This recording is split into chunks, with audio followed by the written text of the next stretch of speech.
Assalamualaikum warahmatullahi wabarakatuh. Hello everyone. My name is Rama Juitasari. I am from the Stein University of Tengku Inrunding, Syariah Faculty and Syariah Banking Department. Sebelumnya, saya membuat video ini untuk memenuhi tugas dari mata kuliah Ekonomi Moneter Syariah yang diasuh oleh dosen Pak Bahagia, SPSI, MSI, di mana temanya adalah tips dalam langkah-langkah menjaga stabilitas ekonomi syariah dari moneter. Jadi langsung saja kita lanjut ke pembahasannya, yaitu tips atau langkah-langkah menjaga kestabilan ekonomi Islam dari krisis moneter. Sebelumnya saya akan menjelaskan dulu apa itu ekonomi Islam atau ekonomi syariah. Ekonomi Islam merupakan ilmu pengetahuan sosial mempelajari masalah-masalah ekonomi rakyat berdasarkan nilai-nilai Islam dan prinsip-prinsipnya bersumber dari Al-Quran dan Hadis, di mana prinsip tersebut berpegang teguh kepada tauhid yaitu keimanan, adil yaitu keadilan, nubuwah yaitu kenabian, khilafah yaitu pemerintahan, dan ma'ad yaitu hasil. Selanjutnya, saya akan menjelaskan apa itu krisis moneter. Krisis moneter adalah krisis yang berhubungan dengan keuangan suatu negara. Ada banyak sih penyebab krisis moneter, dan beberapa dari itu adanya kesenjangan produktivitas akibat lemahnya alokasi aset ataupun faktor produksi. Tidak seimbangnya struktur di dalam sektor produksi, stok utang luar negeri yang besar, dan berjangka pendek sehingga kondisi tidak stabil. Adanya kelemahan sistem perbankan di suatu negara, dan itu sudah pasti bakal berdampak negatif ke suatu negara tersebut. Jadi, apa tips dalam langkah-langkah menjaga stabilitas ekonomi syariah dari moneter? Nah, kita langsung saja. Yang pertama, jangan menimbun uang atau harta. Dalam konsep Islam, uang adalah milik masyarakat atau money is goods public. Barang siapa yang menimbun uang atau dibiarkan tidak produktif, berarti mengurangi jumlah peredaran uang yang dapat mengakibatkan tidak jalannya perekonomian suatu negara. Jika seseorang dengan sengaja menumpuk uang atau tidak dibelanjakan, itu sama artinya dengan menghalangi proses atau kelancaran jual beli.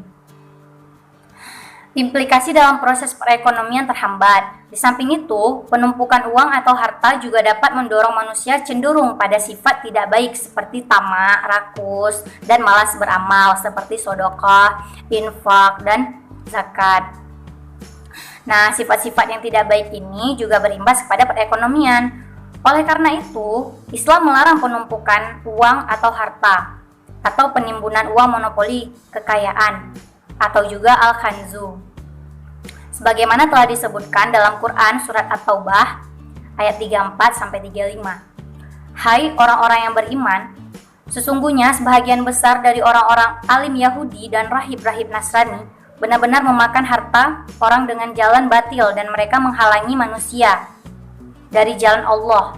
Dan orang-orang yang menyimpan emas dan perak dan tidak menafkahkannya pada jalan Allah, maka beritahukanlah kepada mereka bahwa mereka akan mendapat siksa yang pedih. Di samping itu, uang yang disimpan dan tidak dimanfaatkan di sektor aktif atau idle asset, maka jumlahnya akan semakin berkurang karena adanya kewajiban zakat bagi umat Islam. Oleh karena itu, uang harus berputar atau money as concept. Islam sangat menganjurkan bisnis dan perdagangan investasi di sektor uang yang berputar untuk produksi agar dapat menimbulkan kemakmuran kesehatan di ekonomi suatu negara. Investasi di sektor uang yang berputar untuk produksi agar dapat menimbulkan kemakmuran kesehatan ekonomi masyarakat. Selanjutnya adalah faktor yang paling penting dalam situasi tersebut, yaitu adanya sistem bagi hasil yang melekat di perbankan syariah dan tidak berubah dalam kondisi krisis. Di mana dengan sistem bagi hasil atau profit sharing yang tidak berubah selama krisis keuangan, maka bank dan sistem-sistem syariah bisa lebih mudah dari krisis keuangan. Kondisi tersebut berbeda dengan bank konvensional yang dinilai tergantung kepada perubahan suku bunga. Selanjutnya, hindari transaksi tolaki rukban, yaitu bentuk cara transaksi dengan cara mencegat penjual di luar kota dengan tujuan mendapatkan keuntungan dari ketidaktahuan harga oleh penjual tersebut. Terus hindari transaksi kali bikali, yaitu sebuah transaksi non tunai yang mengandung garar dan membuka pintu riba. Itu nggak boleh ya. Terus kita juga harus hindari bertransaksi dalam berbagai bentuk riba. Itu sudah jelas kalau Islam melarang riba atau memakan hak orang. Jadi segitu saja tips dalam langkah-langkah menjaga stabilitas ekonomi dari moneter. Sampai jumpa di video selanjutnya. See you.